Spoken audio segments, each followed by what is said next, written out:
7 versus 7. No rules, no mercy. Yield or die. Lances, longswords, maces, morning stars, warhammers, all permitted. This is Trial of 7, where legends are born or buried. 7 men enter. Not all 7 leave. Honor won't save you here. Now, let's break down legendary weapons and their wielders in this trial. First, Baelor the Breakspear. A battle-hardened knight, brave, bold, and cunning. Victor of the Blackfire Rebellion and champion of countless tourneys.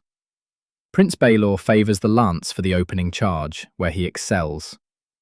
On the ground, he wields his longsword with deadly precision. Next, Prince Maekar. Don't underestimate him, a formidable soldier who served as the anvil during the Blackfire Rebellion. His weapon of choice?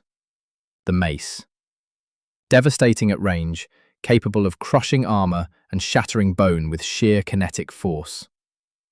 Then there's Aerion's Morning Star, a whirling, spiked ball chained to a handle. Deadly on horseback or on foot. More vicious than the mace alone, it can pierce armour and pulverise bones. A strike to the head is almost always fatal. Finally, the Warhammer. Think of Gendry's ancestor, Lionel Baratheon, wielding this brutal weapon both mounted and dismounted. We've seen its devastating power. When Robert Baratheon struck Rhaegar Targaryen's chest at the Trident, the prince fell and the rebellion was won. Now, Dunk. Steely Pate forged his armour, every piece crafted for this trial. He wields Sir Arlan's sword, a blade with history and weight. His shield is newly made, untested in true combat. And then there's his great helm. No visor, just as Steely Pate advised. The old armourer claimed a visor is a weakness. Without it, steel glances off the smooth surface more easily. But this choice has its own flaws. Flaws Dunk may discover the hard way in the chaos of battle. His mail is double chain, heavier than standard issue. Heavy armour offers protection, but it comes at a cost. Speed, mobility, endurance.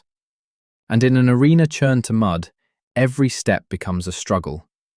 Every movement drains stamina. Across from him stands Aerion, clad in bright, light armour. Speed versus strength, agility versus endurance. The contrast couldn't be sharper. The Humphreys are exceptional lancers. As Kingsguard, they're among the realm's most elite trained knights. Prince Maekar ordered them to join his side, a command they couldn't refuse. And perhaps that's why Baelor took the opposing side. Maekar and Aerion were wielding state power, using the crown's own protectors as their champions. As Hand of the King, Baelor had to step in. This wasn't just about honour, it was about stopping a glaring injustice. The Kingsguard fight as a unit. Precision, discipline, coordination. Their sword work is flawless. Controlled strikes, efficient movement, no wasted energy. Think Arthur Dayne, Barristan Selmy. This is battlefield mastery, not tourney showmanship. So Robin Riesling is a rigid, traditional fighter. Lance first, sword second, exactly as every knight is trained.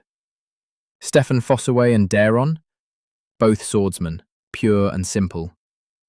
Baelor knows the Kingsguard are Maekar's backbone. His strategy: neutralise them first. Unhorse them during the opening charge before they can form up and dominate. But here's their weakness. The arena is churned into thick mud.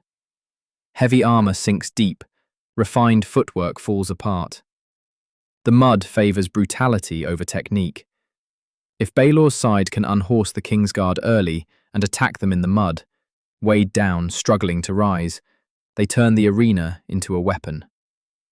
But if the Kingsguard survive that charge intact, Maekar's war machine grinds them into the mud. Everything hinges on those first brutal seconds.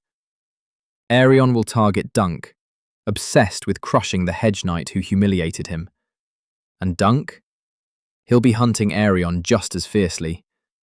Personal vendettas will override tactics. Stefan will likely go after the injured Humphrey Harding, exploiting weakness, a smart tactical choice. But don't forget the wild card, Raymond Fossaway, the newly knighted warrior. Untested, but hungry to prove himself. In trials like these, desperation can be just as dangerous as experience. Final assessment.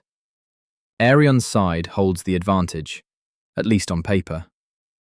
Armor-piercing weapons like Aerion's Morningstar and Maekar's mace, combined with the Kingsguard's disciplined fighting techniques, make them formidable. Precision, coordination, and devastating blunt force trauma. It's a lethal combination. But this is chaos. This is a trial by 7, not a tourney with rules and structure.